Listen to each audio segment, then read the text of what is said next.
Well, hello guys, welcome back. Somebody had asked why would Apollo be so cruel? All gods have a dark and a light side. Apollo can be very loving and very kind and a healer, and he can be the first one to make you feel welcome and at home, and he can be your very best friend. He can be your very staunchest ally and ready to fight at your side. But he can also be a petty child. He can have this childish, not childlike, like, oh, the world's a wonderful place. He can be very childish and not understand why Apollo isn't getting something. Never mind, a normal person would know, well, of course, if you keep going off and you don't think anything you're given is good enough, people will stop worshipping you. That's the way it works between gods and humans. If a god is too difficult and high-strung and temperamental, people usually stop worshipping them. The exception being Loki, but as I had explained to the other gods when we were partying, I said, I just can't take more than Loki. Loki is emotionally prepared to deal with. There are going to be times Loki's going to be just as petty and make you cry, and you're going to hate him, and you're going to never want to see him again, but you will take him back because, one, you know he doesn't know any better in a sense. And two, you have hope that he will grow. You see so much potential in him, even if he is the master of screwing up and being his own worst enemy. And Apollo is spookily like Loki in that he can do the same thing. He can be his own worst enemy. He studied me so that he knew the place to attack me. He knew what would hurt the most. He knew what killing me would hurt the most. He knew how to devastate me.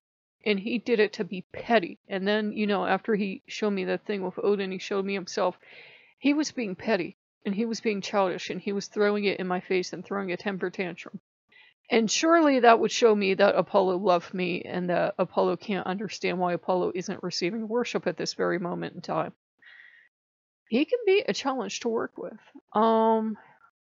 When I had tried to, ask about Poseidon, and I was told Poseidon was so moody, Poseidon and I agreed that we would not work together because Poseidon understands I can't take three big energies, the energies coming off the gods themselves, because I do certainly believe they're individual persons.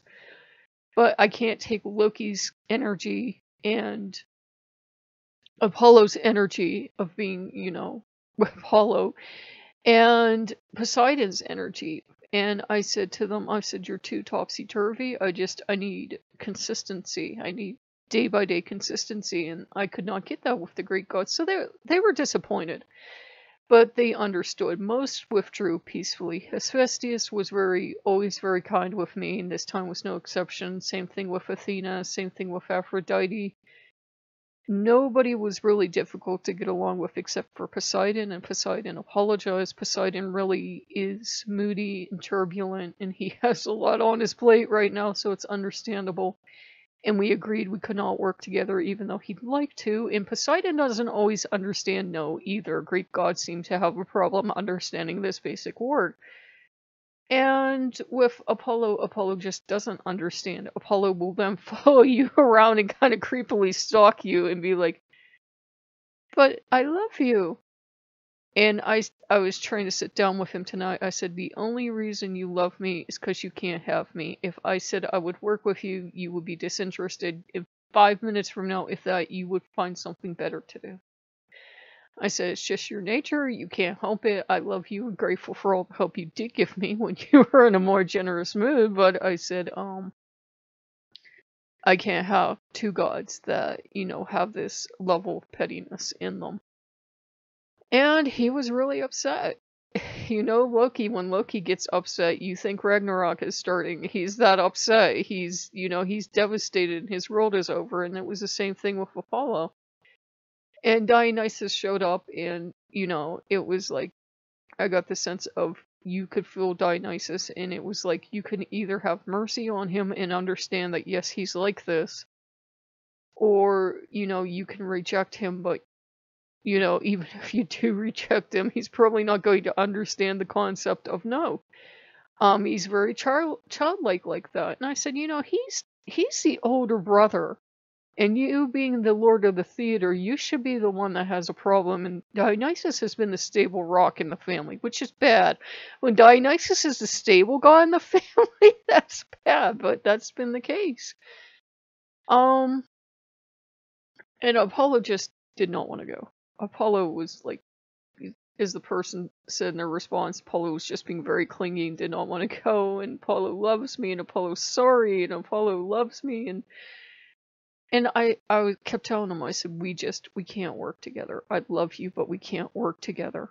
And he's begging me. He's like, oh, please. And I'm not saying that to make me sound like this great person that God's beg. It's just experience I had with Apollo.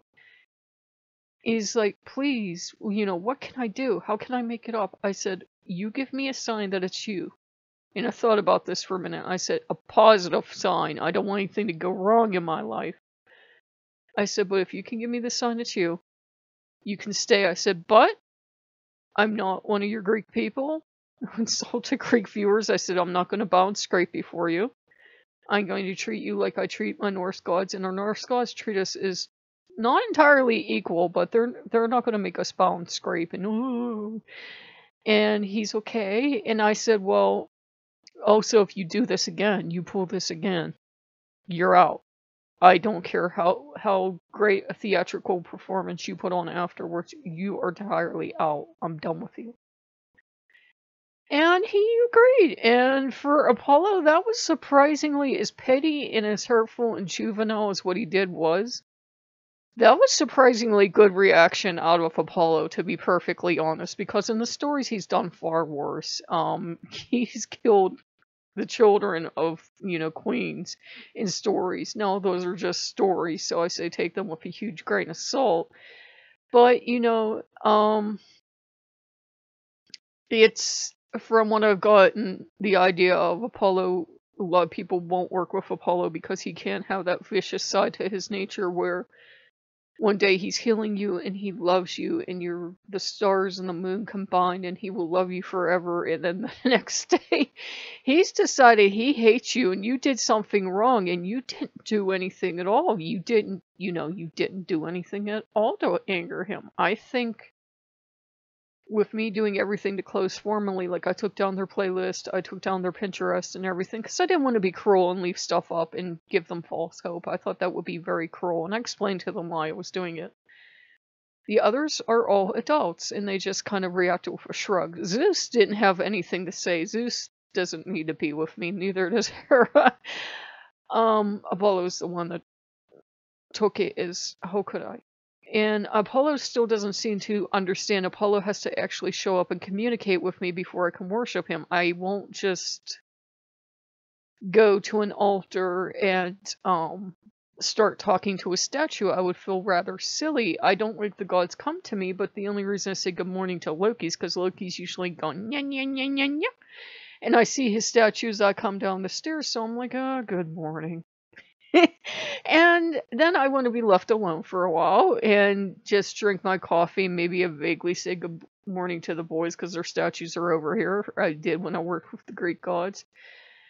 But generally, it's, the gods are kind of up and chipper, and they're the ones that want to talk are talking to me, and that's the kind of relationship I have. I don't go outside and dance around and sing and wait for the gods to appear. It's like, I can't have that relationship of, have to do all this stuff and wait for them to appear and then wait for them to do something. With the Norse gods, you can have a civil conversation with them back and forth. With Apollo, you have conversation when it suits Apollo. You do everything when it suits Apollo. And I'm like, this is too much like Loki. This is like Loki the second. I can't have two Lokis. And Loki, for his part, is not actually lording over it. He seems to feel rather sorry for Apollo because Loki can be just as petty, but you can tell Loki's further along maturing that he can make up for what he's done. He really realizes the gravity of what he's done when he's done something wrong. Sometimes he doesn't understand. Sometimes he's totally puzzled and doesn't understand. But Loki has that chaos element in him where Dionysus is the one that would be associated with chaos. in Greek mythology, though they probably wouldn't term it that way. And Apollo's supposed to be order. So for the god of order to go around being chaotic and petty, it's not an experience a lot of people like or enjoy, but it's, it's part of his divine nature. He can be the most loving god, the most protective, the most thankful, and absurdly grateful when it suits him. Most of the stuff I was doing at the time I was doing it, he didn't appreciate it. It wasn't good enough. It was okay. Whatever. He was more worried about what was everybody else getting. Was anybody else getting something bigger than his? Was it more important than his? Why wasn't Apollo my actual only god? Why couldn't I look at Apollo all day long? Seriously, Apollo doesn't understand why you can't look at Apollo all day long. And I just kind of looked at him and I thought, wow, your parents, I don't really know how it works for gods, but I'm like, your parents never really had checks and balances with you, did they?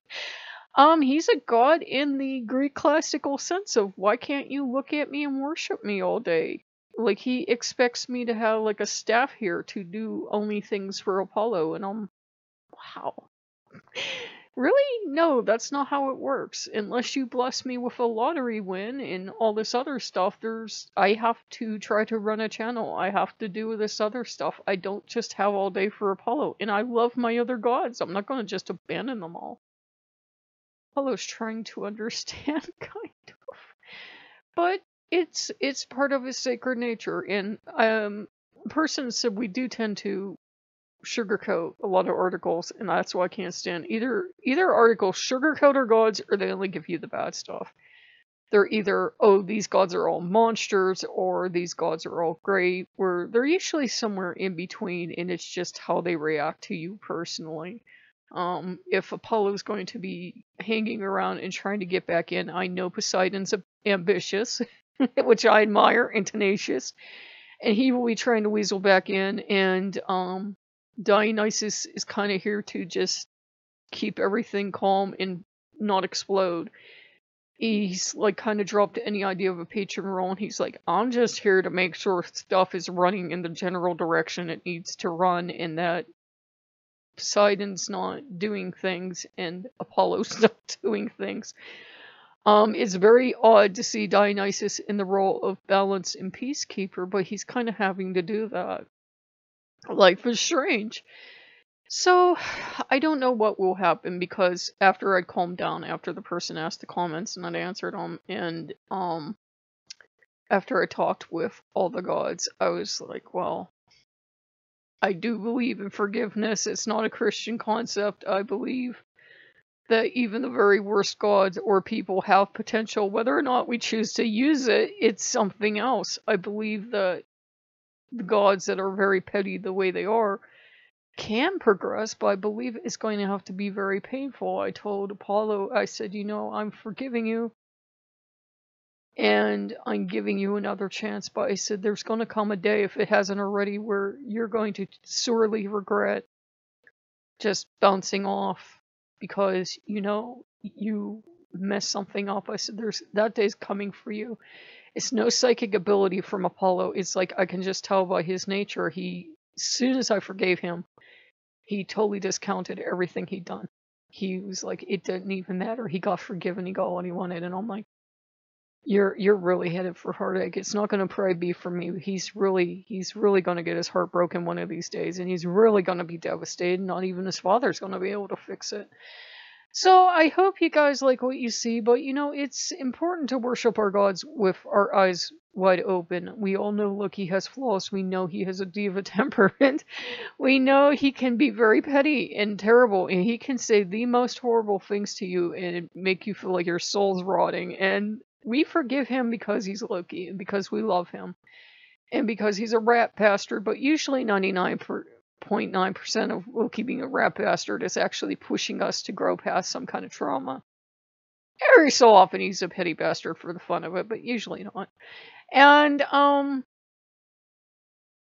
with Apollo's just very childish in a way. He can be this mature, alluring god, and he wants you to see only Apollo with charm, only Apollo with the allure, that you would find other gods have allure or have charm or attraction or something or prefer their company to his, it completely horrifies and mystifies him, and he will go for petty really fast, because to Apollo, Greek temples better than Norse wooden temples. Greek gods and beautiful statues better than wooden statues. He's a bit of a snob. He is. Wealth, money, power, being worshipped all over the world and seen as the highlight of reason, that is far better than having, these armies and everything else. And he can see beyond that. He can. He just chooses not to sometimes. He can be a wonderful, loving god to work with. He can. And there can be times when if you could kill a god, you would. I think both his, uncle and a couple other gods, they want to lock him in a chest, throw him in the bottom of the sea, and keep him there for a while, keep him out of trouble, because he's being Apollo. And you would think the sun was going to explode any moment the way he was acting today, but that's part of his divine nature. I can either deal with it and accept it and be like, that really hurt, that was really way too low and unworthy of you as a god. Or I can say, no, that really hurt. And at first I was going to not work with him because I said he would just do it again. Look, he goes, yeah, but I'm going to do it again too. I said, yeah, I don't need two of you. But he has benefits. I just kind of looked at him. I think Loki had sympathy because Loki's the exact same kind of god, actually. Loki's not seen as a sun god or anything, but, well, some people try to make him into Lu, but, they're kind of the same exact god. They can be rash and impulsive and do stuff that's really stupid and petty and immature, and what are you gonna do? It's just how they're built. You either forgive them and, you move on with the relationship, or you never work with them again. So it's kind of on the fence with Apollo. If he can give me proof that it's him, a good proof, and he can do something to rectify some of the damage he's done, then he's more than welcome to stay. But it doesn't excuse what he did. It doesn't excuse what he did at all. And when his family found out, because the Norse gods aren't going to just go blab what he did to every Greek god, they're, I think, just about done with him too. And that made me take compassion on him, because I think at this point a lot of them are just done with him. And I'm like, well, what are you gonna do? I always have that part of my nature where when I see somebody getting beat up by everybody else, I feel sorry for them, even if they're the one that just hurt me. I'm like, damn, that's rough. So he may or may not be around, but he knows he has to change. He has to, if he wants to have good morning worship or whatever he thinks it is, he has to kind of greet me. I don't have that kind of pagan mind where I see sunlight and go, oh, Apollo, oh, whomever, Ra, whomever. I don't do that. I look at the sun, I think, stupid sun. So I don't think we're a good match. I really don't. But what Apollo wants, Apollo tends to get. So if you guys like what you see, like, comment, subscribe, and I'll talk to you later. Bye-bye.